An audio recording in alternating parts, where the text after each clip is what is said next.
You know, when it's destined, you don't have to question.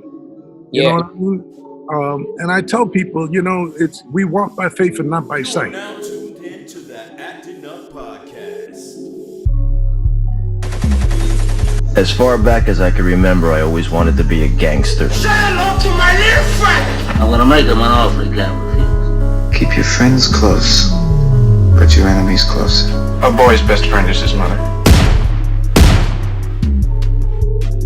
Hey. Yo, what's good? Yo, what up? Yeah, well, welcome to another episode of the Actin Up Podcast. I am your host, Cisco Reyes, and I'm here with Your host Malik Barnhart. Hey, yo, Cisco, man, I got something I gotta tell you real quick. what's going on? Man, listen, okay. So this morning I was out running. I was jogging.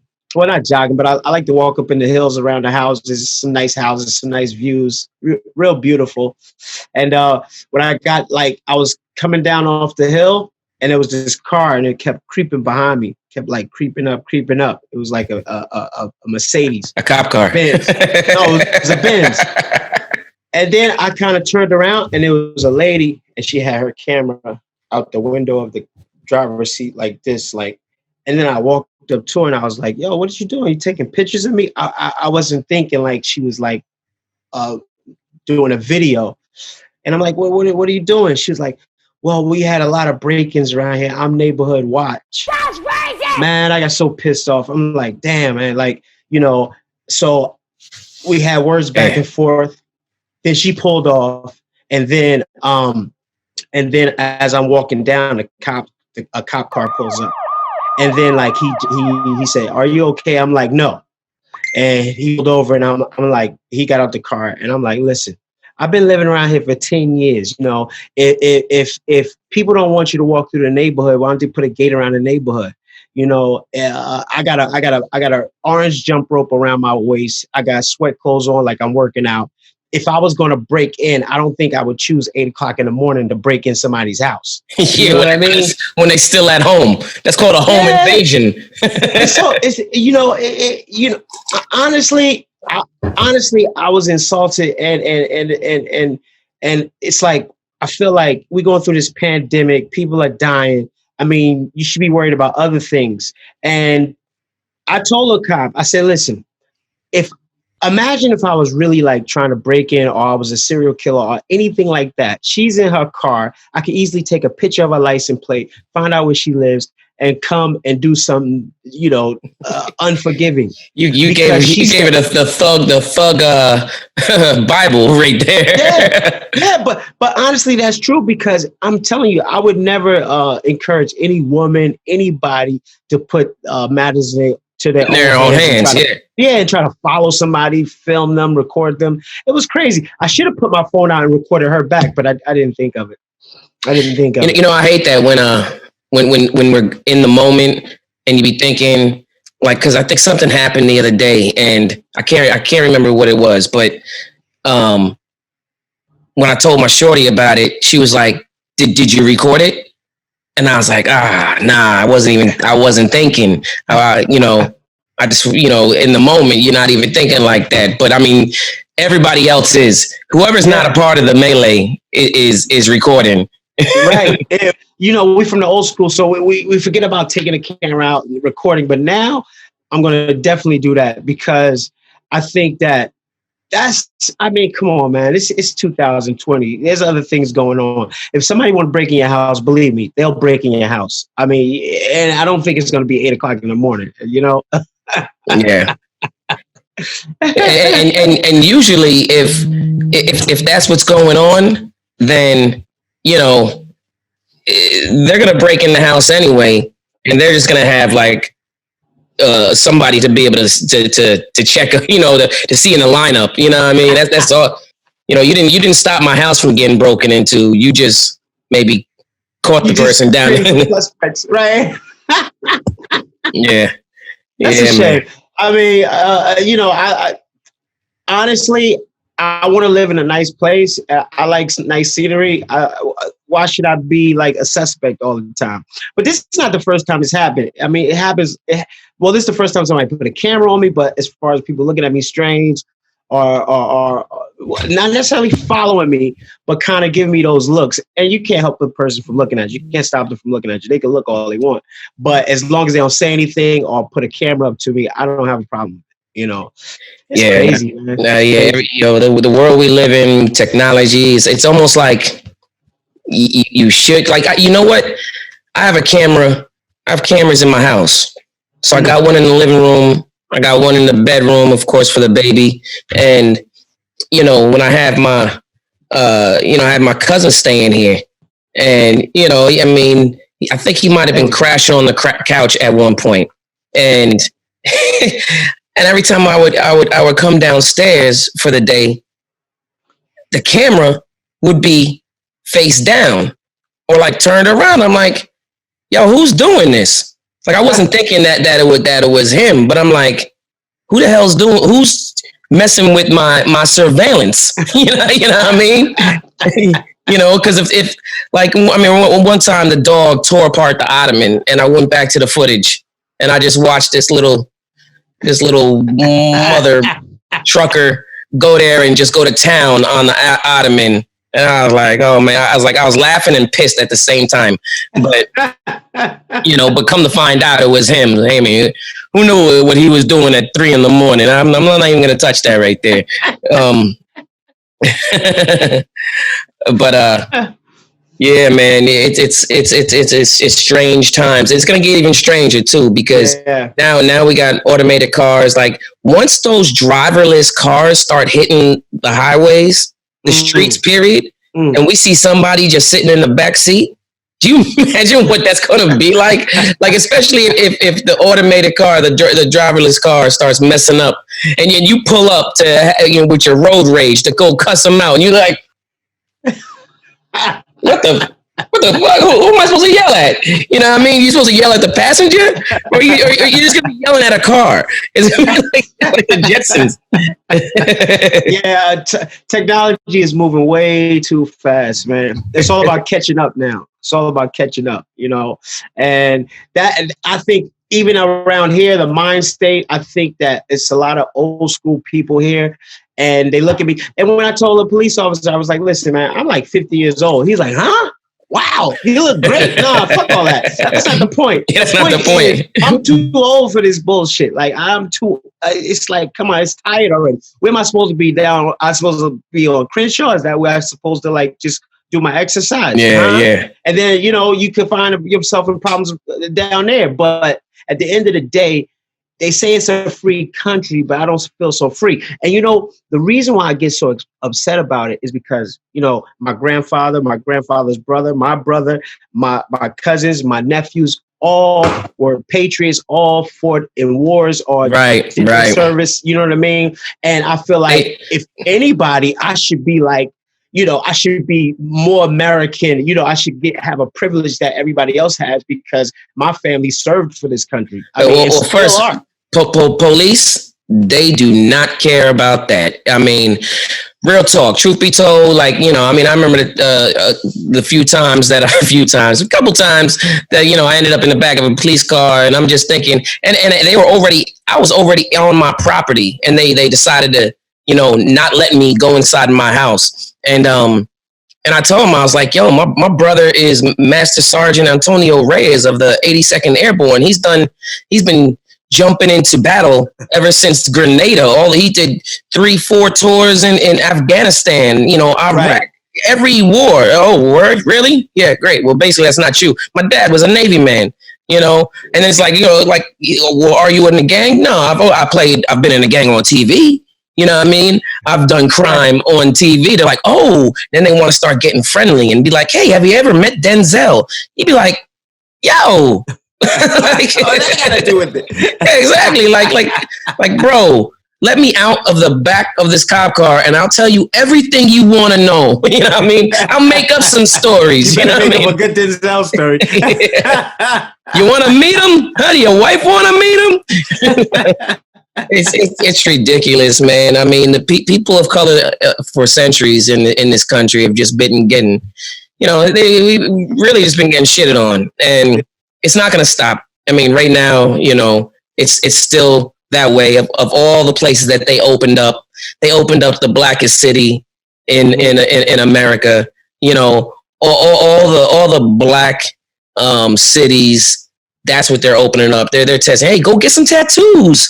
Go get a haircut. Go get a weave. You know what I mean? It's like, go bowling. Like, why would you open bowling? You're like, your fingers go in a hole. Like, and then you leave, and then somebody else's fingers go in a hole. Like, come on, man. It's just, they be using us as lab rats, man. Human guinea pigs, and it's not right. It's not right at all. I heard there are more cases opening up down in Georgia since they had the grand reopening. Yeah, they said like maybe it was, I don't know. I heard like 100 more overnight.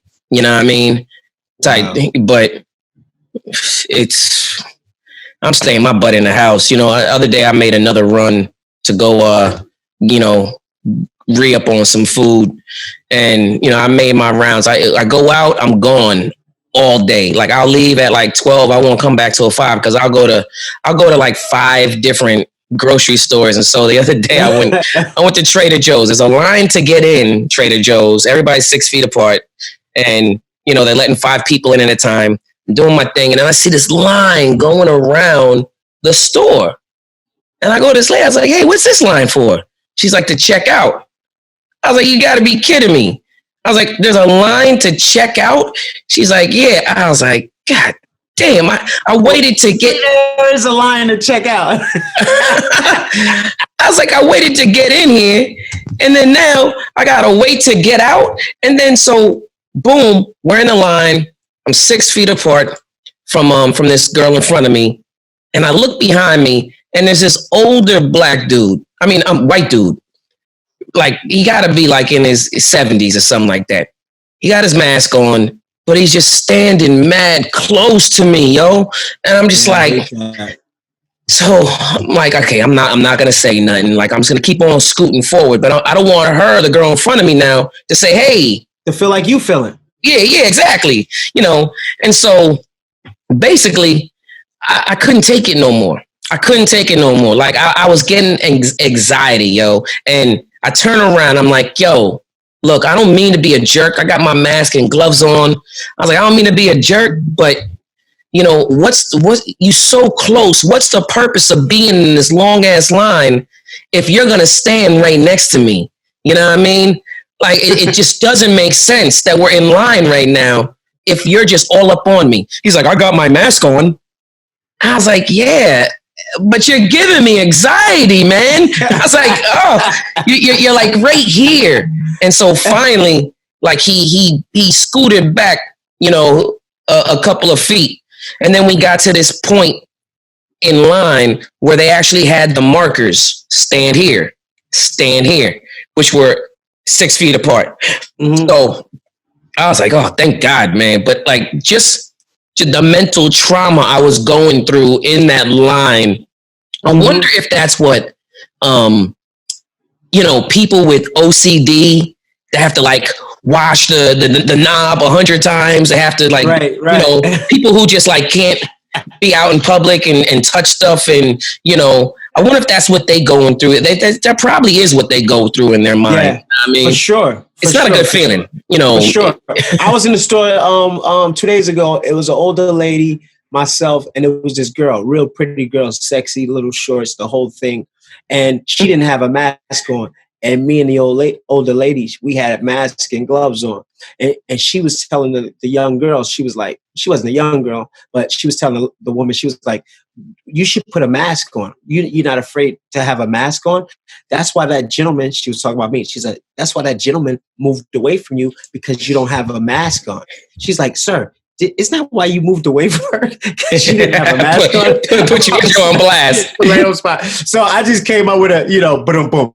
I was like, yeah, she's pretty dangerous right now. But it's true. I mean, she didn't even care, because at the end of the day, the mask is a form of respect to show someone else, to keep your germs to yourself. Yeah, not even you catching germs, but also Yeah, exactly what you just said. Keeping your germs to yourself. Right. You know? But hey, man, I won't be out of the house for another 2 weeks until that food run out. Like I got 3 refrigerators. They're all full, you know. But I wanted to ask you something. I was watching Instagram. I seen something on Dame Dash Studios, and there was a film, and I seen you in the trailer. What's going on with that film? Oh, that's For the Love of Music, man. It's a short film that was that's about the life of Ty Powell. She's a music manager, and she grew up in the foster care system, and she had a pretty rough life. But it's about overcoming what you go through. You know what I mean? The trials and tribulations, and how you can still succeed and come out on top. So it was really, really it's a really good flick. We won a lot of awards in the film festival circuit. Actually won Best Lead Actor in the Newark International Film Festival. No way! I don't like that. Hold on, I'm the king of Newark. Yo, I had a film in the Newark Film Festival, and guess what? Nobody paid attention to me. No, nobody wants to see a black man with a white lady, man. Haven't you seen any story from the 60s? Get out. Yeah, right.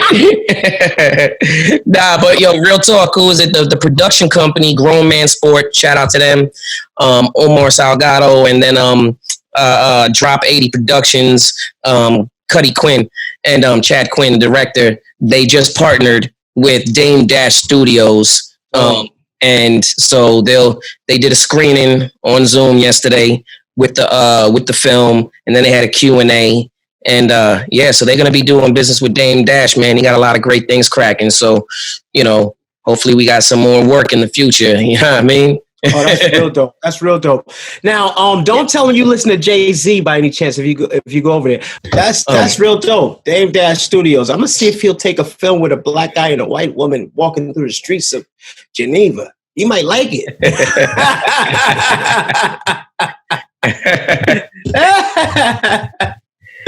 Go ahead. But yeah, so we're gonna go to commercial. And then we're going to come back with our guest. We got a great guest in the house tonight. He's a renowned casting director here in Hollywood. Was a child actor. He's been in a lot of stuff. He's won a Trumpet Award. He's won a Grammy for casting a musical. And so we're going to go to commercial, and we're going to come back, and we'll let you know who he is, all right? Yes, sir. Peter Wise is a 20-year entertainment industry veteran. After a successful career in acting, Wise decided to combine his talent and experience to become a casting director. In 1990, he launched Peter Wise and Associates, which soon became the most successful minority-owned casting agency. And Wise became the most sought-after minority casting director on both the East and West Coasts. His extensive list of casting credits for film, television, and Broadway have garnered several awards and accolades. Wise was responsible for comprising the Broadway cast of Smokey Joe's Cafe, which was nominated for 7 Tony Awards and a Grammy for Best Musical Show Album. Wise's cast selections received rave reviews for their performances, which contributed greatly to the production becoming the longest musical review on Broadway to date. His next Broadway venture was Street Corner Symphony, a musical review of 60s and 70s soul music at the Brooks Atkinson Theater. As the casting director of record for the national tour of Jesus Christ Superstar, he united the stellar cast of Ted Neely, Carl Anderson, Irene Cara, and Dennis DeYoung. In addition, in 2006, Wise brought together Ted Neely, Yvonne Elliman, Barry Dennen, Ben Vereen, Clint Holmes, and Jack Black for a live, in-concert, one-night-only performance of Superstar in Los Angeles. In 2008, Wise received a personal invitation from director Debbie Allen to cast her adaptation of Tennessee Williams' Cat on a Hot Tin Roof on Broadway. His cast of notable award-nominated actors included James Earl Jones, Felicia Rashad, Terrence Howard, Annika Noni Rose, and Giancarlo Esposito. He is often called upon to lend his expertise to consult on independent off-Broadway productions, such as the critically acclaimed Cheaters, Friends, and Lovers. Wise has also worked in regional theater, casting such as I Love You, You're Perfect, Now Change, Evita, Michael Jackson's presentation of Sisterella, and yet another Debbie Allen helmed project, Twist.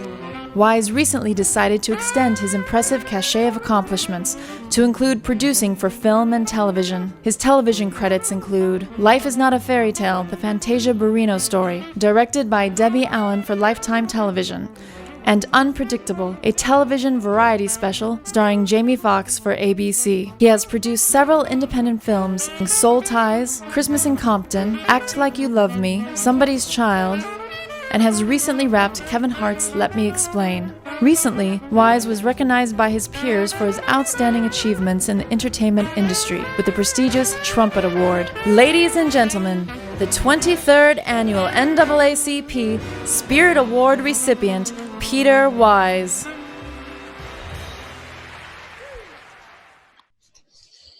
Yo, what's up? We're back at the Actin Up Podcast. Going on. Yeah. You got your boy Cisco Reyes here and Malik Barnhart.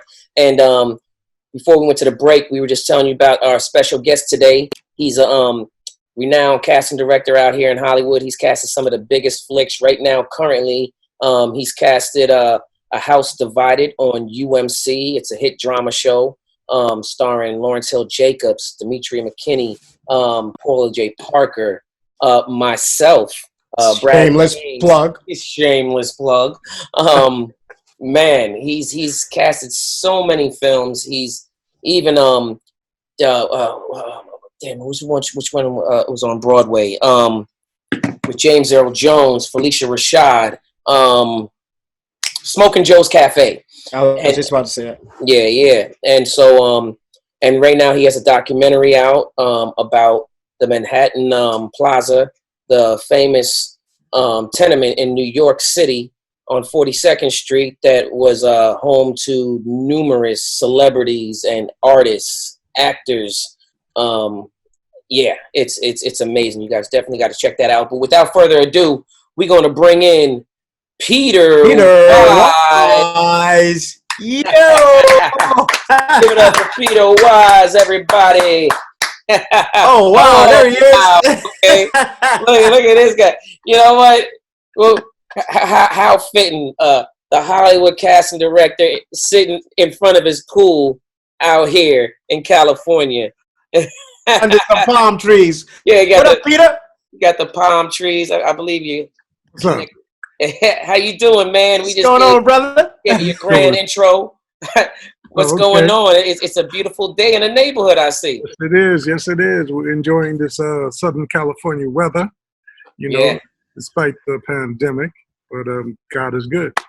Yes, he is. Every day, all day. So we were just saying how you're a casting director. You used to be a child actor. If you were in your 20s, so is that considered child actor? When did you start? I started in my teens. So I started doing commercials in my teens, like when I was 16 years old. Got you. And did a lot of commercials during that time period. When I was like 19, then I was on a soap opera. So after school special, then a soap opera, The Doctors on NBC. The Doctors. And you were one of the first people of color besides the other female that was on that show. Yeah, well, actually, I was the only person of color at the time. Oh, wow. 1979, and I kind of left the show because they didn't have any other people of color. And then they brought in Melba Moore and Larry Riley, rest in peace, who passed away. And they brought him on the show to kind of my whole speaking about it. Here's this young kid talking about, wait, I'm the only brown person on the show. What's up with that? And I'm talking about this white guy's problems and him getting this girl pregnant and, blah, blah, blah. And I'm doing like 5 scenes, man, holding it down. And I said, who am I? My name is George Smith. Could you pick up another George Smith, Yeah, it's like John Doe, you know what I mean? So, Right. So they adhered to it. And this Kathleen Turner was on the show, and Alec Baldwin. Wow. Peggy cast. Yeah, we had a great cast, and the show was on for a while. So I left and, moved on out to LA and started doing nighttime, primetime TV, Wonder Woman. Did you play a doctor on the show yourself? Were you a doctor? I played a kid in high school. Oh, okay. Yeah, I played a kid in high school and was one of the main characters' best friend, who he would confide in, and I would be the liaison between his girlfriend and his parents. So after a while, it got frustrated because who am I? I had to make up a imaginary family for myself. Right. As an actor, dropping in and building a storyline, and hopefully that would match what they're writing. Wow. Wow. Now that's interesting. What led you to want to be an actor in the first place back in the 70s? Well, it was God, man. God kind of guided my steps in all this. That's why I'm very grateful and feel I have an obligation of being of service. Because I was at a gym, didn't plan on being an actor. I did little plays at school, and church, but I never thought about it. And a woman one day came to the night center where we played ball, because I grew up in Staten Island, Shaolin, Wu-Tang, Okay. And asked, did people want to be in a movie? And, everybody like, yeah, movie, wow. Staten Island, go to New York City. So I was like the last one to sign up. And I laughed at first, said, yeah, right. My pool farting. It does that sometimes. Yeah, it does that. Right. Backwash, So I signed up. Anyway, we went down. It was just for extra work originally. Then they end up, because they needed some kids as the family members. And the plane. What happens when you shoot outside? Right. It's like a regular Hollywood production going on over there. You know what I'm saying? You got your pool queefing. You got airplanes flying over. Hey, they're giving you full Hollywood ambiance. That's these are things that you have to contend with when you're on set and location. Right. There you go. And that's real talk. So I signed up. Anyway, I went to the audition with some of the other people. She took us across the water on a ferry boat. And I auditioned. Now, I used to read poetry. My sister's a poet and wrote a lot of poetry. So I knew how to do inflections and beats, from that. And so I read, and the director's name was John Barry, rest his soul. And the movie was called Claudine, with James Earl and Diane Carroll. And I got down to the finals. I was the youngest person with the 5 people of choice, which my best friend now, Lawrence Hilton Jacobs, got the role. Wow. And everybody else saw, like, who is this kid? Where'd he come from? He wasn't from Alfan or any training that we knew of. Who is this kid? From Staten Island? So people took me under their wing and said, man, you're incredible. The director said, you got a gift. You should continue. And that's all she wrote. And so I felt it was God, and then I auditioned for other things, and things just kept happening, like effortlessly. When it's destined, you don't have to question. You know what I mean? And I tell people, we walk by faith and not by sight. There's no coincidence to a successful person. Yeah. You just have to pay attention. It's all about your frequencies and how you're connected in the vibration. And when you understand that, when you tap into that part of your spirit world, spirit voice, then it'll guide you on the path that you're supposed to go. And it's not about ego, because I didn't get into it to become famous. I got into it to make a difference and be respected.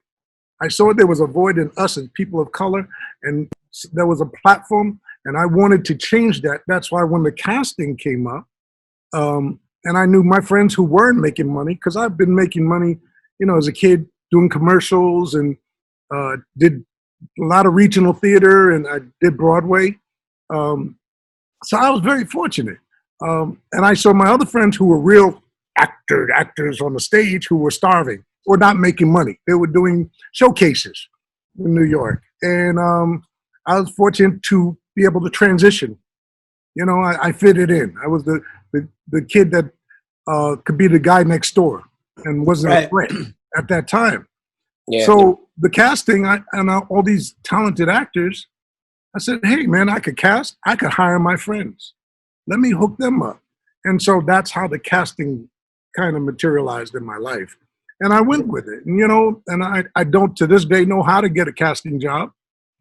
It's only through the grace of God, And I ask him to use me to be of service, to use the people, to show the people who he gave the gift to and promote them.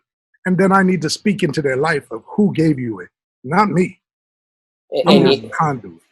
And you know what? That's exactly why you are in my life, brother, because you have been such a blessing throughout the years. Not only have you been a good friend, always giving me good advice, but you always looked out and had my best interests at hand. And, definitely have put me in some amazing projects. And it's just, and I tell people, man, it's like you gotta create friendships. People, you just don't have, people that you want to take advantage of at an opportunistic time. When you hear that they got something going on. If you're friends with somebody genuinely, then, they'll look out for you, but also God will just make that happen regardless. You've been to all my birthday parties and vice versa. Sure. Like we talk on a regular, just to chop it up and check on each other. It's not like, oh, I heard Peter's casting something right now. Casting movie. Let me holler at him and see if I can get on A House Divided. True that. And go ahead, Peter. No, and that's real talk. And also, God puts me in place with people who are on a certain frequency, who the sincerity, right. and we have discernment in our walk. We know that's why we connect spiritually, right. Because of that, where your heart is. You are a genuine person. So I'm supposed to connect with you. I'm supposed to look out for you. That is my job. Yeah. You know what I mean? Whoever it is, and God placed me in their direction or their path, that's what I'm supposed to do. That's what each one of us is supposed to do as artists. We're supposed to look out for our brothers and sisters. And it's not just about being black or white. It's our human beings, And I think that's one of the things that this pandemic situation, even though it's such a negative situation, there's a positive in it. There's a silver lining behind this whole thing for us all coming together. Right. And really because it's not about how much you got, because it don't matter right now.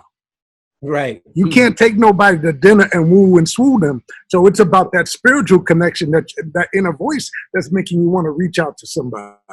Yeah. Yeah. Yeah, I think we're not only as not only is the earth being cleansed, me and Malik were talking about this the other day, how even like India, you can see the sky. The people of India never saw the sky that blue. But as people, we're being cleansed.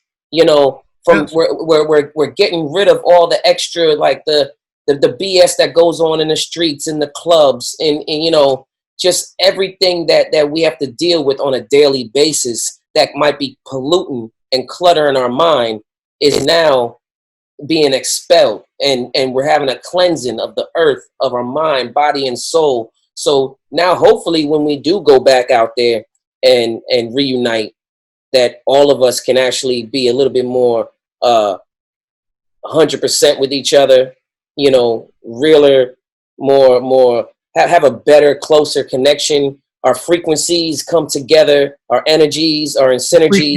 Appreciation. Right. Gratitude. Appreciation. We just buried you know, a good brother, Roland Worth. Just yesterday, they had a funeral, and a lot of people showed up at Angelus, and he did a lot of promoting in California. Yeah. And good brother, always spoke. Anytime you saw him, you know, he always had something positive. Say, hey man, how you doing? His spirit radiate, and they did a billboard on the street for him, as well as people all came out and did kind of in the white outside the funeral home because you couldn't attend it. Yeah. But it just showed the strength and the impact that his spirit, his light left in people's hearts. Yeah. He knew a lot of people. Yeah, yeah, and all of us. I mean, Malik, you know, after talking to you and getting to know you, the deeper part besides the actor, you know, because we have to play that. But the person, and you know, in your background, I was like, wow, you're a deep brother. That's what I gravitated to. And you know, I was going to speak on that because after speaking with you, it was like, I don't know if I could use it's not necessarily nostalgic, but there was something like that there because, I mean, I see you all the time. I've been seeing you for years. I knew what you did. I didn't know so much. And then after speaking to you and you go back to you know, this place, Manhattan Plaza, and all these celebrities, all these people that come from there, and you talk about being on the soap operas, General Hospital, right? The doctors. Mm-hmm. But you had relationships with Melissa Morgan, yeah? And all these people, and I was like, wow, it's crazy because Peter is a wealth of knowledge. And it's funny because we in this new day, I mean, you can go in a store and throw things off the shelves and become a celebrity. And someone like yourself, you come from the real humble beginnings where all these A-list celebrities in Hollywood come from, you know, and you have a superior journey, but the cool thing about it, or the coolness in it, is that you downplay it. And only if I get to speak to you and talk to you and ask you about your journey will you convey all these levels that you've been through. And I think that's incredible. That's what that you actually enlightened me to a whole new world. Like, we living in a now, but you've been in the past tense, in the present, you know, and that's what makes you illuminate. I mean, I became a true fan, you know, after learning your story. Yeah. Well, you know, I mean, that's how initially, when we were coming up, that's how we were programmed, so to speak, as actors. First of all, we were a unique community to begin with. To be an actor, your parents said, get a post office job. Why don't you get a real job? Right. It wasn't about, there wasn't opportunities of social media and all that. Our stuff wasn't documented. We just did the work. And the work we did was not just for ourselves. We knew we were opening doors for the next person of color. Everything we got as a job, we knew we were opening it. How we responded or what we did impacted them hiring somebody else of color. So we had to be great, you know? So it was a responsibility and accountability. So it wasn't about being a star. What was a star? We had Wright On magazine. Okay, yeah, I did that. You know, that was the big Wright On magazine. We had, you know, Ebony. We had Jet, Ben and Nose. You know, so, but they were minuscule to, I hope I used the right word. Minuscule. Minuscule, yeah. Yeah, I didn't do my tongue twisters before. Toy boats. Unique New York. You know, red leather, yellow leather, red leather, yellow leather. You know, so you got to do your tongue twisters if you want to be actors. You got to. You just learned something. Know, folks go in there, you want to do a soliloquy, and you know what I'm saying? And the tongue is tight, and especially people of color, we got fat tongues. So, you know, we got to loosen it up. That's a muscle. Yeah, you know? For sure. But yeah, so even with Denzel, if you see how Denzel's career, you know, Denzel never been about the paparazzi. Denzel been about the work. You know, he goes do the work, goes do Broadway, he keeps his chop tight. You know, he's not all over the place. You know what I mean? That's why his career has been so longevity. You know, Jim Pickens on Grey's Anatomy. If you see a lot of people who came through the New York trenches, it's not about, they just do the work. Mm-hmm. You know, Peyton Murkison. There's so many people who've been working, you know, from the New York. Glenn Turman, you know, came through, been in it for years, you know, from a kid. He was the original Travis in the Raising His Son that people don't know. You know, wow. People don't know that about Glenn, you know, and it's funny. I was talking to Glenn, and also it's timing. People don't realize it's timing about you working. He was saying, Pete, I'm working more now than I did before because he grew into it at that age. Right. Grew into that character. Everybody's father, grandfather. He grew into it. You know, when he was in between, and that's why I kind of slid out of acting, because I was in a strange place. I wasn't a kid anymore, and I wasn't an adult. So where did I fit? And I wasn't I didn't have that thug quality that in my speech. I mean, I could play that, but then I was acting. I was acting a cachet or a caricature of being a street hug. Yo, what's up? You know what I mean? You know what I'm saying? Yeah, we see what you mean. He's a thespian, folks. He's Shakespearean thug. Shakespeare, I can do, yes. Now, Peter, do you agree that like being an artist, fame, and money, they don't really coexist together? I mean, we force them to exist because fame is something we made up. Art is something that we create, right? And money like a lot of people put the money over the art. And I think that's what I have a problem with. It's like, if you're a high paid actor, it doesn't mean make you the best actor, you know? Right. You know, art is something to be interpreted, you know? And I think that we have lost, I mean, I don't love acting the way I loved acting as a kid. Make believe, pretending, existing. Now it's more about how what's the check look like, or what's the credit, or this or that. And I think that we kind of lost that quintessential uniqueness of acting or being an artist. Do you agree with that?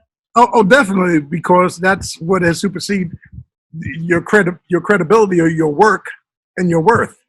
You know. That's why growing up in New York, it was much different. If you were a good actor, it wasn't about how much money you made. Good actors, you're a good actor. Even the people who made a lot of money had to respect that you're a good actor. Right. Kill them on stage or in a film, but you're not selling out. You're not playing that role, you know. And plus, a lot of good actors were very crazy or had the, you know. They weren't conforming to what the masses or what the business of show wanted them to do. You know what I mean? Because there was a business of show that you have to do to become a name, a household name. It's sort of, you got to sell a part of you to be accepted. And they're like, no, I don't have to. I can go and do a regional, and I'm happy with that. I could go and do theater or a film, and I'm only going to do a certain type of film. Look at wonderful actor Jeffrey Wright. Yes. Oh, yeah. Yes, sir. Another from the theater, great actor. Yep. You know, you don't see him in a lot of publicity. Him or his wife, Carmen Ejogo, wonderful actor. Oh. And they stay working. Because in some great roles too. Like they stand out in everything that he does. Yeah, look when he did Peebles. You know, when he did Shaft. Oh yeah. Killed it. Oh yeah. You know what I mean? Look at him on the Westworld right now. Yeah, and then 007. Yeah. So it's such a fine line, but you should never go about the fame. It should always be about the work. Right. Yeah, because it's not like if you're a talented artist, it's not like you're gonna get on set and if you're all about the art and the work, right, and you're not getting what you're paid, what you feel that you should be getting paid. It's not like you're gonna give them a $100 performance when you're a true artist.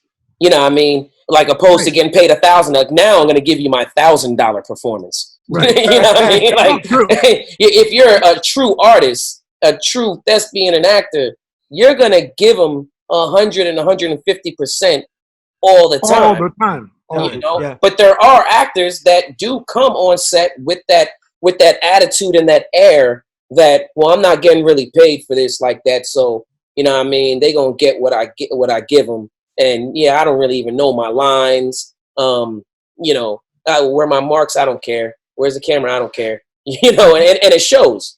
But those people aren't in it for the long haul. You know, an actor once. I'm sorry, Peter, but an actor once told me, you know, always give 100% your A game, no matter what it is. Always be on your best performance, because you can never go around to millions of people and explain, no, look, this what happened that day. They didn't pay me right. I had a headache. My girl left me. I stubbed my toe. That's like in any sport. No matter how many people in the seats, you still got to play 100%. Yeah, because it's about, you're playing for yourself to a degree, and the love of the game, of the love of the art. It should always be about the love of what you do, you know, not about how much money they pay you. Getting paid a check and be able to do what we do for a living is a blessing. That means we don't work. Right. When you are able to do what you love, that means you're not working. Facts. You know what I mean? You're not working. And see, that's the difference between the new generation. They don't understand that. They equate how popular I am and how much money they're paying me. They don't really love what they're doing. Yeah. Because they're not in it for the right reason. And again, a wonderful movie, Devil's Advocate, with Keanu Reeves. You saw that? Of course, and Al Pacino. Yeah, and Al Pacino. Oh, yes. Sorry. Yeah, for sure. Yeah. It said vanity is a sin. And that's how he trapped the lawyer. Keanu's character was with vanity. He got so caught up with vanity. Once you start giving into vanity, that's a sin.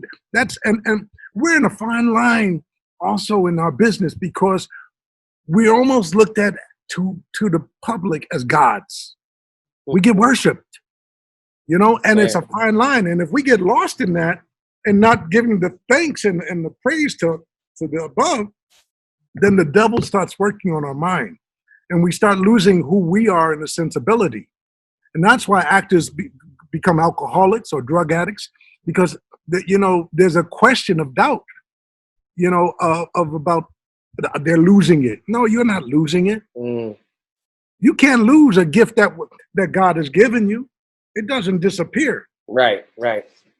You know, so it's never lost. They just might not be hiring you right now, but it's not lost. And so, and you're relying on man's accolades to make you relevant. And that's not what it's about. You know, it's about being able to express or to connect with your spirit voice and convey a message of humility or emotion or sadness for someone to identify with, so they can see it's like a song. You kind of take them out of their, whatever their world is, their reality, and bring them into this fantasy world, and them to take a journey with you. You know? So I mean, and that's where people lose it. You know, they get caught up in the fame, and then they start acting arrogant and they really are insecure. Most people act like buttheads. They're really insecure. They know they don't deserve it. That's why they act like buttheads. Well, the man above will put you in your place immediately. He will remind you that, you know, he's in charge. The same way he's reminding us right now that he's in charge. You know, and you know, I don't want to not to step on anybody or talk about anybody, but it was something that I wanted to yell through the phone. I was watching an interview with DJ Vlad. He was interviewing forget his name, Mac 10, and he was asking Mac 10, so how are you doing financially, not to be in your pockets, but what are you doing now? Mac 10 ran down a list of things that he was doing that sound like he was pretty financially stable. And he said, and Vlad said, yeah, because, you know, you don't want to be 50 years old and work at Trader Joe's like that guy from the Cosby Show, blah, blah, blah, blah, blah. And I was like, get him, Mac 10, get him. But Mac 10 didn't address it. He kind of, you know, was kind of delved more back into himself. But I had a real problem with that, because that doesn't determine success. And who knows what that man is going through or doing, or who knows his happiness. And maybe he's happy to work for Trader Joe's and bring money home to his family. I think that's another narrative that has to be squashed. Like, you know, working at 50, 60, 70 years old, just because you don't have that cap or that fallback money, that doesn't make you a failure. No, you know? Exactly. I mean, it also shows humility. Mm-hmm. And that's something that God and Jesus had, was humility. When Jesus washed his disciples' feet, you know, to show he's not above it. When you remain with humility, then that means you are open for your greater good. Mm-hmm. You're willing and able to receive your true value, your true worth. When you go with arrogance, that means you're above it, and no one is. We're imperfect beings in an imperfect world. You know, and that's a falseness. That's what I was saying earlier. People who are buttheads or who have egos on sets are usually very insecure actors. They're not really the good actors. Because when you're good, you don't have to have. And now there are some people who are damaged and who've been beat up, and that means they're kidding. The game is not as exciting to them. You know what I mean? They're a little worn from it. Right. And they didn't find something else. They're going through the motions, and they lost the spirit of the game. You follow me? Yes. So it's like you should have retired, because if you're not liking what you're doing, why are you doing it? For a check? And you're going to be an asshole when you get to the set, and you're not going to know your lines, and so you're not coming from the same place where you started from. And it should always be fresh and new. You know, every role should be fresh and new, and a new challenge for you as an actor.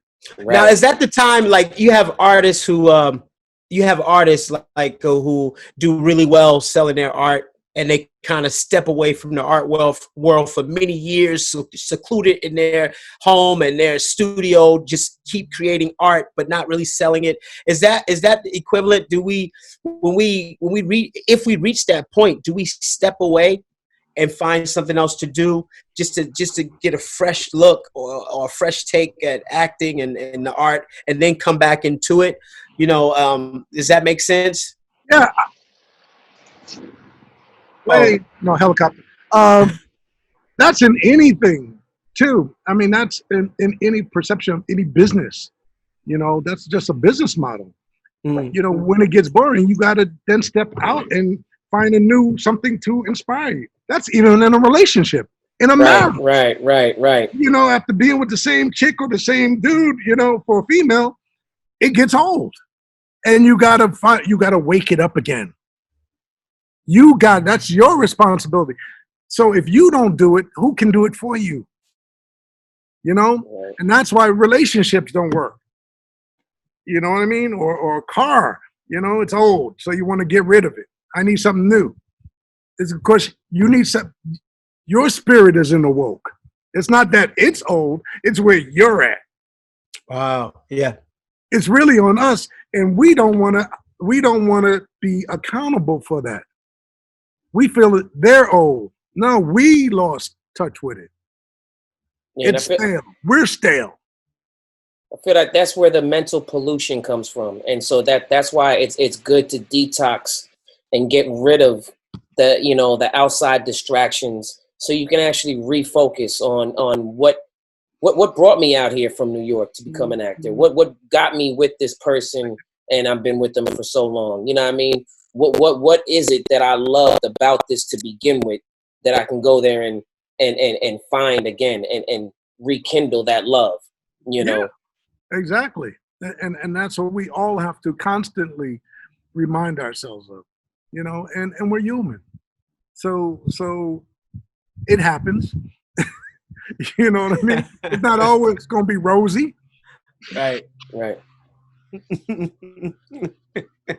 Pete, you got a lot going on back there. Yo, if a sea monster comes out of that pool and swallows you up, I'm just gonna say it's good TV. And you got some good footage then, huh? Yeah, we going viral. We finally did it, Malik. For real. Also I got to pub my book. I wrote this book. Yes, sir. Show business. Tools for the actor. Yes. Nice. And that's how God worked. And it's in LA Unified, Centennial High School. Schools. It's a workbook. So you could work in it, which I didn't see a book like that where you could do write in it. Oh, yeah. Oh, wow. So at your PWS, Peter Wise Studios. Peter Wise Actor Studio. Yeah, for y'all you guys that don't know, all you guys aspiring actors, especially a lot of you guys that are out here in California or moving out here. Peter has an acting school out here in North Hollywood. That's every Tuesday or Monday? Monday. Every Monday night. And he has a website that you can go check out and see and sign up for the class. I've sat in on it. I've participated in it quite a few times. I've sent lots of people there, everything from scene study to, improv, everything down the line. And, what a better person to be in school with than somebody who's actually seeing what you're able to bring to the table. So when it comes time to cast, you'd be on the front of his head. It's a phone call. Now I sat in on the class. Okay. Oh, no. Go ahead. I sat in on the class once, and I liked the way you had everybody included in the conversation. Amateur, professional, what have you. Everybody it was like an equal across the board, and everybody could participate or give their critique when someone was upstage or up front, performing. Right. Yeah. I mean, because everybody has opinion, and and that helps you grow as an actor, is to feel free to speak about it, because as we go in, we have to learn to be committed and hold fast to our commitment on what we say. Feel secure. Mm-hmm. When you come to a casting session, especially for me, but for any casting director, producer, we want to hire the person with the most confidence and who's committed to a character. If we can tell if you're questionable about what you're saying and about the scene, even if it's not right, we'll give you an adjustment, but we'll go, damn, that was a great take on it. They were so committed, we didn't even see it that way. You know what I mean? Right. Because a lot of times you don't get the full script, so you're just dealing from sides. So based on the side you have and the information in front of you, you saw something and you explored the subtext, not just the text, the subtext of what that scene is all about. And you brought that to light. Now, if it's what we're looking for, then that's perfect. If it's not, then we'll say, hey, what about this? Can you give an adjustment? Then we'll see if you could take directions. But you book the room. That means we want to see you come back, or we want you in the show somewhere, and that's where that's why I have an open floor in my class where even the newbies will speak out and give an opinion. And then I'll go, why? If it's wrong, I'll go, why did you feel that way? And so then they can see it, because that's how they learn. You don't learn being quiet. That's right. Yeah. And sometimes you don't understand what you're projecting into the audience until you actually hear it. Because I've seen, I've gotten feedback from other people on different things that I've done, and I'm like, wow, that's what you saw? Whether it be my uncle or a friend, people see different things, and you might be trying to project or portray something else that they don't even see, and they're receiving it a different way. But what's that? Is that my mic? Is that, you know what? Hey guys, We got a lot more to talk to Peter about. I want to just go pay some we're gonna pay some bills real quick, and we'll be right back. Hey everybody, we're back at the Actin Up Podcast with special guest, casting director, producer, actor Peter Wise. We were just talking about his acting school out here in North Hollywood, California, Peter Wise Studios, and the new book that he has out right now, which is Show Business: Tools for the Actor. So let me ask you something, P. Do you is this a book for your students that's like required reading, or is this just something that I understand it's at the LAUSD. It's in the high schools out here. Yeah, it's starting to circulate. And again, that's through the grace of God. Someone from the school board contacted me one morning and said, "Hey, you have a book?" And I go, "Well, I was thinking about writing one." He said, "Well, you need to write one, and we're gonna purchase it." Oh, wow. Really? This is out of nowhere, and I haven't spoke to that person in years. Really? Okay, and that's how the book came along, and especially since I had the school, so all the things that I was teaching in school, I put into my book, and especially I was like, that's a legacy, something. When I leave here, my words will continue on, and so that's why I said it's all through the grace of God. When you give Him the glory for everything that happens in your life, then it just elevates, it excels, automatically. And this book is a part of it. The first, I haven't even wrote my story, from the commercial kid. I did modeling. I was in 17 magazine. People don't even know I was a model. That was you? Yeah, that was me. J.C. Penney's probably the pajamas you bought. Your mama, you saw me in them. Peter was like this at J.C. Penney's. Those are the ones I did. I was like, no, I don't want that. No, I don't want Hey, the onesies and stuff back in the day. You were modeling onesies? Hey, I was in J.C. Penney's, Butterick Pattern, Simplicity, 17 Co-ed magazine. Hey, you taking me back. I swear to God. I used to look at the J.C. Penney's magazine catalogs and wish I could be in them.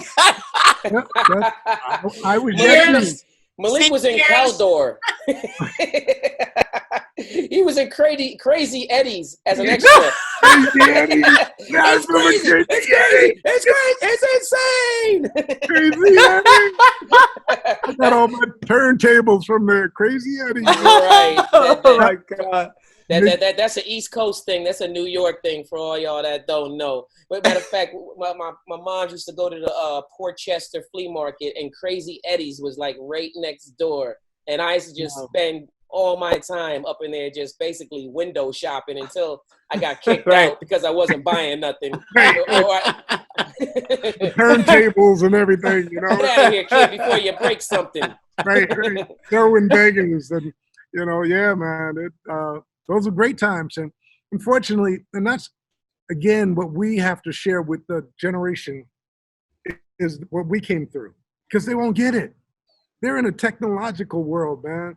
Everything is push button, automatic. Even when we came out here, I know when I first came out here, we had the Thomas guides. It wasn't no GPS. Yeah. It was like you had to read a Thomas guide.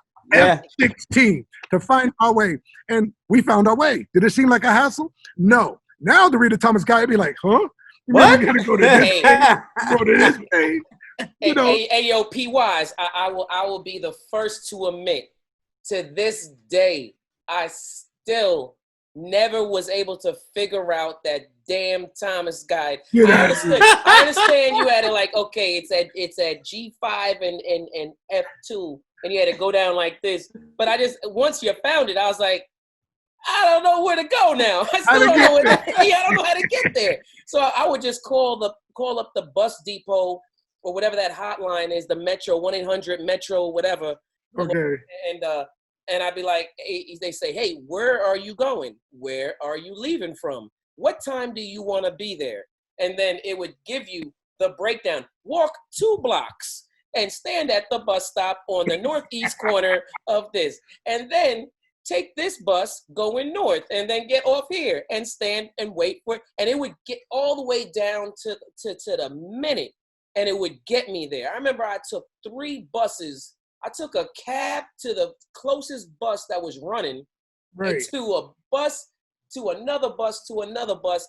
And I had to be at set or at 7 o'clock in the morning when I was a stand-in on Nickelodeon. And it dropped me off across the street from the location we were at 6:59. See, a wise guy from LA, Los Angeles, taught me when I first moved here. He said the mountains are north and everything else was like golden. Yeah, everything else was golden. So I just always knew west was the beach, West Coast. West Coast. That's where you go west, you're going to run into the water. You know what I mean? West Coast. I figured it out. I guess. East, you're going to end up in Vegas. Yeah, right, exactly. No, but see, and we had to sacrifice. Just like you were saying, taking a bus. I've been blessed. I never had to take a bus out here. Oh, shit. I came out here with cars. Tell him, Peter. Yeah. I'm sure that Coca-Cola commercial you were in definitely paid very, very, very well. Now, let me ask you something about that. Yeah. Like, of course, to get a commercial is golden. It's not necessarily what we strive. I mean, for me, I got a book commercial just so I can have some financial stability. And I'm like, good. I got a couple commercials running. I'm good. I got my insurance. Exactly. But back then, what was that like? What, were they paying residuals? Was there, what was it as fruitful as it is now to book a commercial back then? Really? Better. Yeah, because it was only national pretty much. That we dealt with. So when you did a McDonald's, it was national because it didn't have a whole lot of what do you call that? Oh God. The smaller stations. Networks, smaller networks, cable and syndicated. More of those in different, like Oklahoma, small towns. Everything was only ABC, NBC, CBS, CBS, 2, 4, 5, 7, 9, and 11. Now, so it had to run on one of those channels. So the budgets were better at the time because that's how they saturated the market. Now, when you have so many different markets, you got to split up your advertising dollars to cover all those different markets. You might spend the same money, but you got to place it in all those because you have so many different viewerships in different markets, watching different things. They're watching Netflix. They're watching this. You know what I mean? They're watching CBS. So, and that new media is garbage. Like I booked a Coca-Cola commercial. I had a Coke commercial and I got $1,000. I was like, wait a minute, where's the money? They're like, oh, this is just new media. That's just for they're going to run it for a year on the internet. I was like, what? That should have brought out a good Coca-Cola commercial, bring you a good $40,000-$50,000. I've done all of them. I did from Bounty paper towels with Nancy Walker. Remember Rosie? Yeah, for sure. That was you? In the diner. I was a basketball player. Oh, shit. I remember that one, actually. I did a juicy fruit tree. Juicy fruit. You could chew juicy fruit and the kids picking stuff in the tree. Zest soap. I was a Kentucky Fried Chicken guy. They were going to make me into an ongoing Ed Cooper who roller skated in your neighborhood. So I did oodles of commercials. Tom McCann. Now that Coca-Cola commercial, it was you did that in 1976, correct?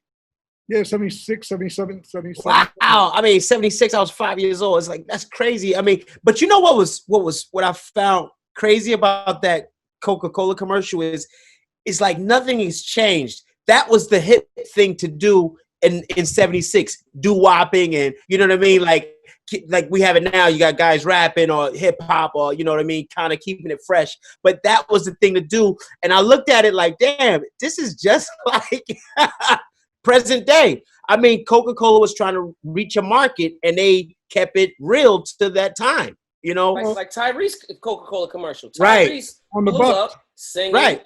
on the bus. And then you guys on the stoop. From what I understand, you said, was it you that told me, or I read this, you won a Clio award for that commercial? Yeah, that was a Clio. We were in ebony. We had the full spread of ebony. We're in the museum at the Coca-Cola in Atlanta. Wow. This commercial was a classic because it was it was street song. It was dope. It was dope.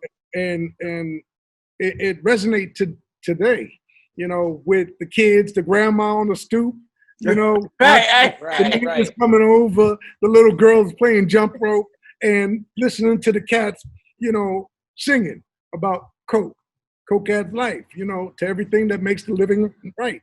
And it was because it was done by an African-American ad agency, Burrell, which was the leading ad agency in the country. Does that have anything to do with Lonnie Burrell?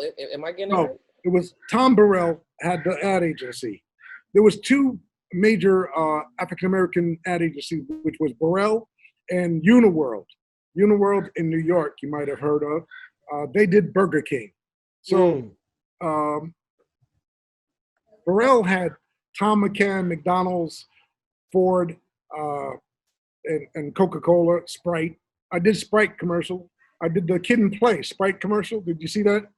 Oh, wow. I think That's so. back. Of course. Yeah. I cast that. I did the McDonald's with BB and CC. I cast that. I put Robert Townsend in commercials for maybe Pizza Hut or something. I don't know. That's crazy that you can go from being in them to casting them. For the same company. Well, because they respected me because I did so many and because I knew what I was doing in production, and I started a production company, that they hired me to cast. That's how I started. Crazy. That's how I started. And then I was becoming an adult. I had kids. I had to make a living. And, and I wanted to hire my friends. And I didn't hold anything. Like, I brought the best people in, dude. I see. So whatever I did, it was like, come on. I would give up my jobs. Even as in House Divided, I was supposed to do a role on that. I was like, nah, I don't want to do it. Let me hire this other dude, which was Peter Murray. Peter Murray did the role. And he did a great job. He did a wonderful job. Yeah. He was right for it. It's not about you. See, when it gets about you, then you miss your journey. It's supposed to be about the work. And you know what I think that makes you different from other casting directors, without throwing shade to like anybody, it is because from my understanding, a lot of casting directors always wanted to be actors and they never really made it. So they become a casting director. And so now you get this kind of air when you go in the room of like some of them have, little attitudes, or some of them think that they can do it so much better than you. But, bittersweet. Exactly. They're directors. They could be very, very bitter, but I never ever have gotten that vibe from you. And I'm thinking about it, and maybe it is because you've had a successful acting career before you even became a casting director, that you chose. You didn't just say you were forced into casting because you couldn't make it as an actor. Oh, you chose that life. It chose me. Right. Exactly. Man, chose me, and I enjoyed it. Yeah. You know what I'm saying? It chose me. I said, through the grace of God, just like acting chose me, casting and producing chose me. And it was effortlessly, and I have fun doing it, and I'm fulfilled. So I could be on a set as I've been on the set with you to all hours of the night. Right. Watching it work. And I admire that. And I love doing that. And I love seeing you guys, be elevated and get the props, the kudos, because you're doing the work. And that's what it's about, supporting one another. We're a village, man. Yeah. We got to support one another, And when you're bringing it, you need to get it. Right. And the kind of people that you put on set, not only is their talent, out of this world.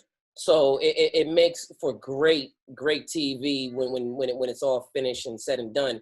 But the energy, the type of people that you cast, when we're not shooting our scenes, that were able to just, you know, some people just want to sit in their trailer and be to themselves. Only time I do that if I'm tired as hell. But Right. other than that, like I want to be on set. I want to kick it with, you know, oh shoot, there goes you know, Lawrence Hill Jacobs. There go, you know, Larry. And it's like, oh, let me go chop it up with him. And he'll chop it up with you for hours, you know, and tell you stories of him coming up, being in New York, or talk about how far he goes back with you and start cracking on you, you know what I mean?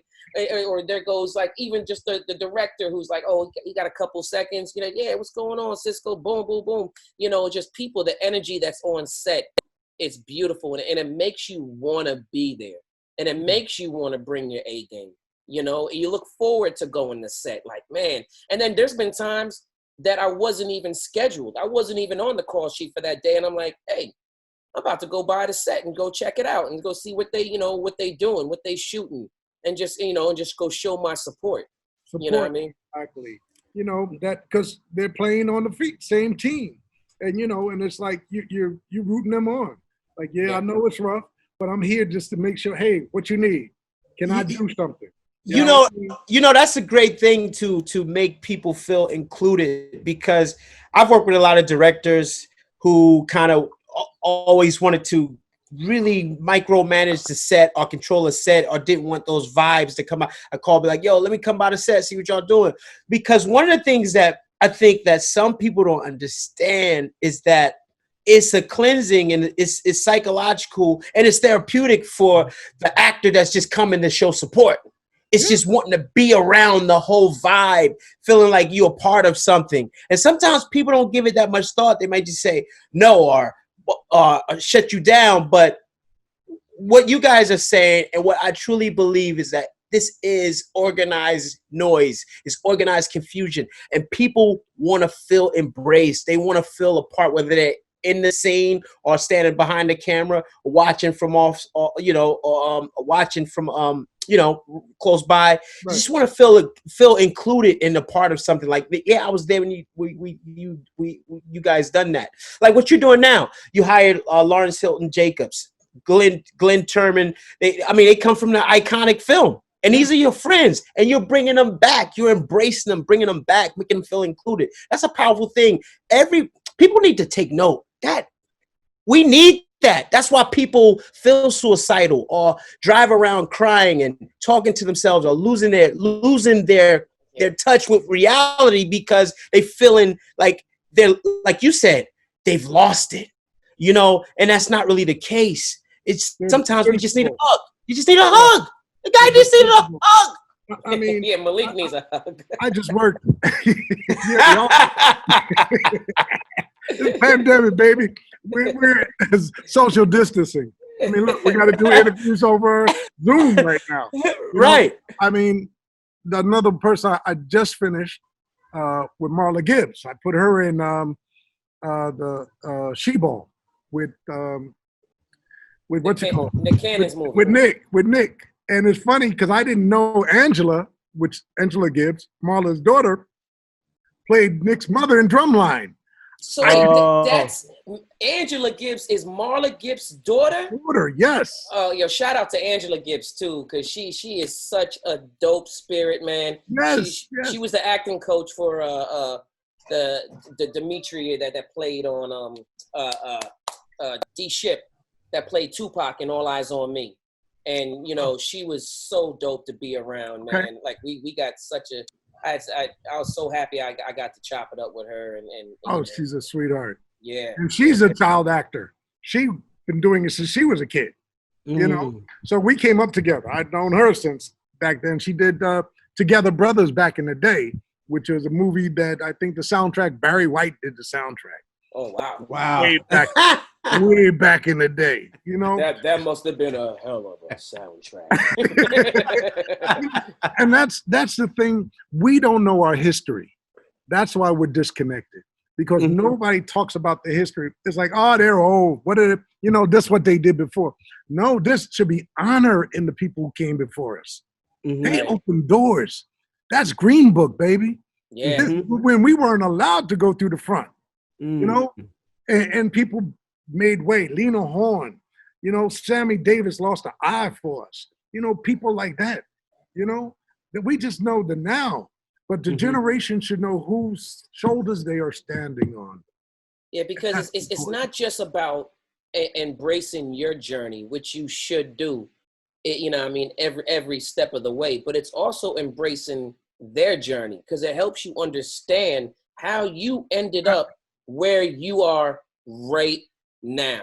And what your building blocks, what you are to the puzzle. What people you are to the puzzle. Exactly. Just like Obama had to understand that where his position was at being the 44th president and being African American to the United States. What he represented to the puzzle. Yeah. Right. You know what I mean? And we lose track of that. And look at him. He had no blemish. No blemishes. They couldn't find it, and they looked. There's no room for error. Now when you black. No. And that's our responsibility as being artists of color in this industry. We have to support one another, and we have to stop acting like crabs in a barrel. Each one has to be able to elevate the other so we can get further. So we can own companies and distribution. Right. We're the only one who's stopping our efforts, and our progress when we hate on one another. Well, what I say is you're slowing up your blow up. Yep, exactly. So we have to stay on track, and I'm glad, and that's why when you asked me about the podcast, I didn't think it was time. Now, House Divided just aired on Thursday, second season. So we got that going. And can you tell us a little bit about? Can you give us a synopsis of House Divided? What it's about? Toy boat. Get it out. The tongue twister. Yeah. Unique New York.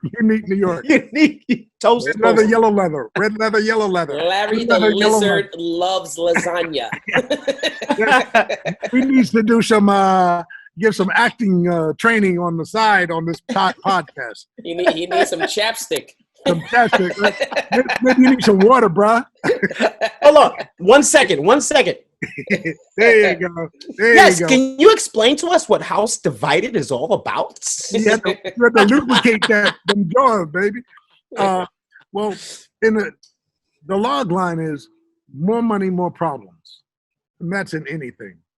Because you have a lot of money in life doesn't mean you have less problems. More money creates bigger problems, to a degree where life or death problems, just like being poor, life or death problems. So it's a family that, generational wealth of a family, but it's dysfunctional because of the problem of money. We start to lose ourselves because it becomes about the money and not about the humanity or the honor system, which goes back to our business. When you become famous, you start to lose that unless you have a grounded family that are not pubbing you, which most families are. They're trying to ride your coattail instead of keeping you grounded and saying, no, you really ain't shit. Remember that. You just got money and people know you now. But you're still the same asshole if you want to be that way. Right. Otherwise, more money creates bigger assholes or nicer people. True that. True that. Facts. So that's what it does. And you need a family. And what happens in our series, that the family start losing sight of that. We get a Carissa, who's she has the spirit of Tito's girlfriend, who wants to excel, and become a power woman, and by any means necessary. And also that Cameron Sr., he knows that, and he's allowing that to interfere, demonic spirit to interfere in his household. So that is separating his family, so he has a responsibility. The grandfather has his by any means necessary situation. So it's spiraling out of control. Again, technology enhances the spiral of out of control. because we lose touch of humanity, and the simplicity of life, which is what we all strive for in the beginning of becoming self-sufficient and wealthy. You wanted to be able to sit at the dinner table and have food for your family on Sunday. Now everybody's at the dinner table, but they got iPods and everything else in their hand. So there's no communication. The food is there, but the other stuff has got missed. They build all the way up to this, and they're losing their sight of the moment, the now. What's really important. Okay. And I think the key word in a house divided is family. And when you got a lot of outside interference that you allow to come in to your household, that's when your house gets divided. A house divided. And shout out to Dan Garcia. He wrote a hell of a series, man. They shot the hell out of it. You know what I mean? I swear they had like a camera crew. They had 2 units. They had one going on the 3rd floor shooting a hospital scene. They'd have us downstairs shooting another scene, or they'd be in a private jet out in the parking lot shooting a scene. And then, they were really, really getting it in. And if you watch it, you would think when you hear that, like, oh, it sounds pretty, janky. When you see it, it looks like this show could be right next to Empire. And I'm not just saying this because I'm on it. Like, I was watching this and I was really blown away. I was like, the acting is dope. The storylines are dope. And, the production value looks really, really good. So shout out to everybody, Honesty, Mike, Demetria, Larry Jacobs, Brad James, everybody on the show really, really did their thing. And Paula J. Parker killed it. Yeah, she always do her thing. Paula's no joke. She's always done her thing. Always. And that's the whole thing when you could put actors are like colors to a painting, man. So for me, it's like I get these colors for my director, for his palette, so he could paint and make a classic. And that's what, I kind of put together with House Divided, getting Cisco to play Tito. You know what I mean? Tito! Demetria, even Lisa Ray coming on this season. Right. Killing it. So, and everybody has a certain power and strength in their delivery and execution. Art Evans was on last season. Yeah, shout out to Art. I did Everybody Hates Chris with Art, man. He is, you talking about a dope soul. That's such a good dude, man. Good brother. As a person, dope actor, but just a great guy, man. Humble. Great guy. Yes, very. You would never think if you saw someone like, this is the guy from like all these amazing movies. Like how is he so cool? You know what I mean? Like he just great energy. And that's what it's about, assembling all that for you guys to play and have fun, and it makes me, now that things have changed, wanting to get out there and play with you because there's more excitement. You guys, I'm seeing fun in it now. I didn't see fun for a while. I don't do anything I don't love. I won't do it. I can't do it because it's not about the money. It's about the love and the passion. Right. So now I'm seeing acting and go, wow, they're having fun, man. I want to play with Cisco or Malik on the scene. Man, come on, P, bring it. That would be dope. So once you're an actor, you're always acting, and especially when you see cats who are bringing the work, it's a high to have a good scene with somebody. Yeah. Oh, yeah. It's a high. You know what I mean? Where you lose it and you're in that moment and you both went there. Or she went there. It's such a orgasm. Yeah, it's undescribable. It's better than sex, dude. I always said, like, when I work with a new actor and I don't know the actor, I'll keep my distance from them until it's time to do a blocking or something like that. I worked with Ethan Hawke not too long ago. Name drop. But of course, I was a little bit. I didn't want to approach him because I didn't know how that would work out. But we did a blocking, we did the scene, and we found, in that choreograph or in that dance, we he earned respect for me, and of course already had respect for him because I knew his work. Right. But I earned his respect, so to speak. Yeah, and that's you know what I mean. Yeah. You know, and that was great. You know, that felt great. It felt like I earned that respect. You know what I mean? Yeah, like you brought it. Exactly. And I think that, and I started using that technique when I started working with other actors. I was like, okay, I'm gonna, like, you know, if we don't make eye contact, I'll keep my distance, and we do a blocking. Or when we actually, it's not really the blocking, it's actually the scene itself, because I always want to maybe throw a little curveball. I don't know, I might want to do a little something, but that's where you earn your respect. I mean, mutual respect for one another in the scene. Right. Yeah. Well, we're like boxers. I mean, you know, we're getting in the ring. You don't see each other. You've seen each other before, but then just before the fight, you really don't see each other. Right. You know, you're preparing. When you get in the ring, okay, let's do this. Right. And even after the fight, when it's a good fight, you both got to say, hey, man, you did.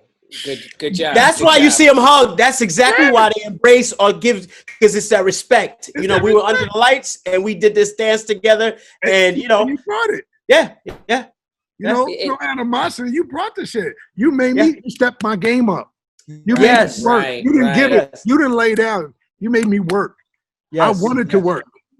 You know what I mean? I love actors, like your opposite, whoever you're playing opposite from, when they really make you, you know, step your game up. And they may not even be trying it, but they're just so dope that you ain't got no choice to, you know? Yeah.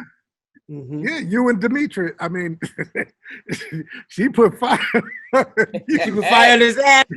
Yo, man, hey, yo, I can't even front. I watched that scene from first season, and I was like, "It's a good scene." Like I was like, "This needs to get an Emmy." well, you know, and it was funny because, you know, I mean, initially, when Demetra started, she was like, dang, okay, remember how tall, the height, the difference is? Because that was her perception. But then after working with you, that shit changed. It was she didn't know that George Jefferson was about to come out. That's that Jesus from Next Day Air, baby. Come on.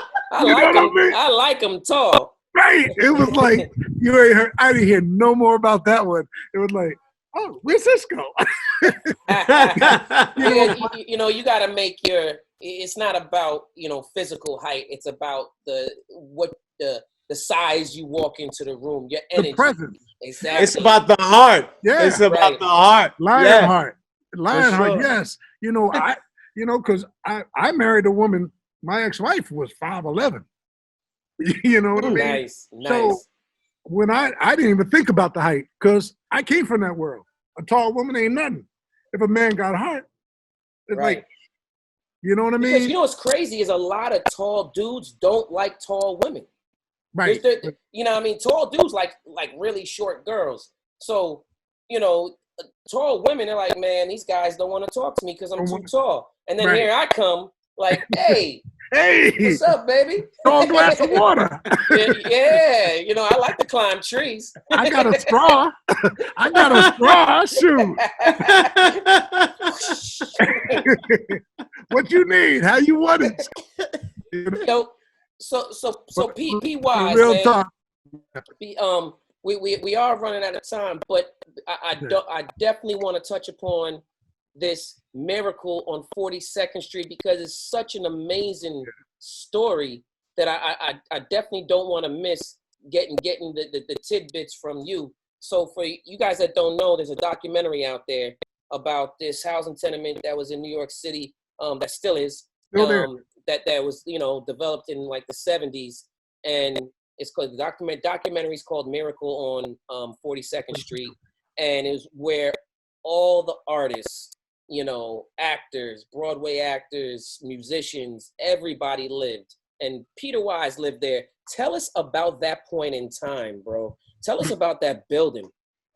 That was such an amazing experience. Again, through the grace of God, I give all praises and thanks. And I'm not a holy roller, but I as you see my life, how it transformed.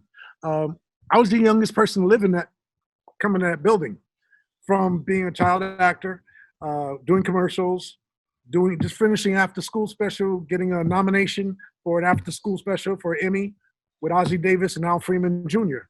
Called A Piece of Cake on NBC. And that's how I got the NBC soap opera. They gave it to me. I didn't audition. They were like, "You're a bad dude. Here." That's how it works. Thank God. And so I moved into the building. That was my first apartment. I had a 1-bedroom on the 38th floor with a swimming pool, tennis court, doorman, security guard. Samuel L. Jackson was our security guard. He worked in the building. He's in the documentary. Alicia Keys grew up in the building. She was a baby. Terrence Howard. Angela Lansbury was my neighbor. Jack Warden. Larry David, who Seinfeld came from that. I read that Loretta Devine used to feed you. Make sure you were fed. Yeah, Loretta and Sandra McLean, Jeffrey Gunther. These people, because I was so young, I just moved out of my parents' house. I didn't know how to cook. And how much was rent? Do you remember?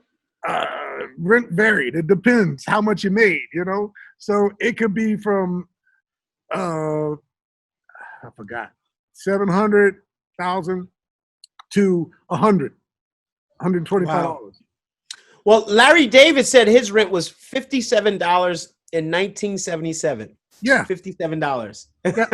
Wow. I had my rent at one time like $125 a month. Damn. And that's how I was able to fly out to LA and try to pursue my jobs, and have a place out here. And you living in the heart of New York City. Of course, back then in the 70s, 42nd Street wasn't the spectacle that it is now. No, let me take that back. It was a spectacle, all right. You know what I mean? Yeah. It was pimps, prostitutes. Right. It was the Deuce on HBO, but worse. It was worse. Peep shows. I mean, for real, it was seedy. It was Sodom and Gomorrah, but that was the whole purpose of having that building, because we as actors, we fit in any place, so we bring a poverty neighborhood to look like it's a castle, a palace, So exactly. That's what transpired with Manhattan Plaza, and it's still there, well kept. We have a supermarket underneath. Like I said, full gym, a playground. Matter of fact, I got some pictures of me, Denzel, Robert Townsend, Larry playing basketball. Well, look, Peter, we gonna have to bring you back. Yeah, hopefully on the set, so you can tell us more about these stories. You run out of time. I gotta pay bills. Somebody paid the bill. Tell us where we can find you, P. Where can people get a hold of you? At pwastudio.com. That's the website, or .org. And then, so pwastudio.org, or you could look me up on IMDb Pro or IMDb as Peter Wise or Wise & Associates Casting, or LinkedIn, any of those places, Or you could always reach out to Cisco or Malik. That's right. Actin Up Podcast. Actin Up Podcast. Peter Wise. That's how you hook up with me. Yes, sir. Hey, I've sent lots of actors your way, man. I've definitely sent actors to your school to that have gotten on set with you. But we really appreciate you coming by, sharing your story, and sharing your journey. All you guys out here, I hope you guys learned something and got inspired.